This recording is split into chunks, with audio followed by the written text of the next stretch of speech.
something about external barriers. You move to a more conducive space, or you rebook, you give someone your card and you decide to meet another time. These are external barriers to good communication. The internal barriers, now that's another story. Do you identify with any internal barriers that you have? Do we want to talk about any of them out loud? Or do you want me to list some? We know there are internal barriers. We are shy. Our culture says, you can't stand up and say how amazing you are, Helena. Even though when I came here, nobody knew. I didn't have 25 years of my reputation with me. I came to a city where nobody knew me. I had stopped being a successful writer. I became a teacher. I didn't have an understanding relationship network to help me up, not socially, not academically, not network-wise. I had to walk around telling people how amazing I was. And you know what? Even I got tired after a while of saying that. So we might, because of our various cultural orientations, because it might be a barrier for us internally. So that is something you'll have to confront, discuss, be aware of, understand yourself, and know that you can get over it. And of course, we all have a great deal of fear.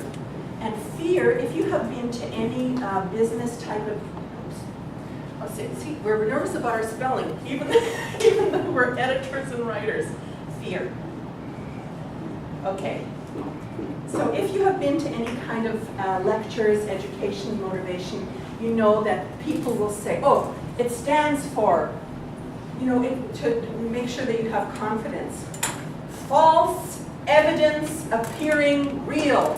You have nothing to fear. It's just an illusion. It's false evidence appearing real. And you say that to yourself 50 times and it doesn't stop me from being afraid. False evidence appearing real. For our communication, encouragement, I would like to change one of these. I would say false expectations appearing real. So we know 2% of the population is not going to like you. They're only hearing 50% of your message. So your message has to be effective.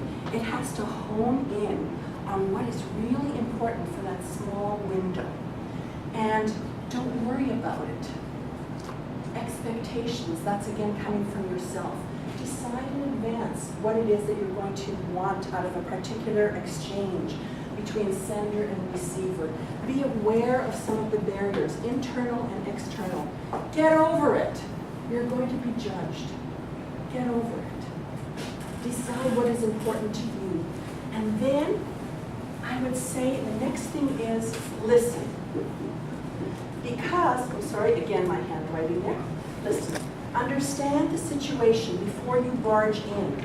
Whether it's social media, before you start chatting, and before you break into a meeting.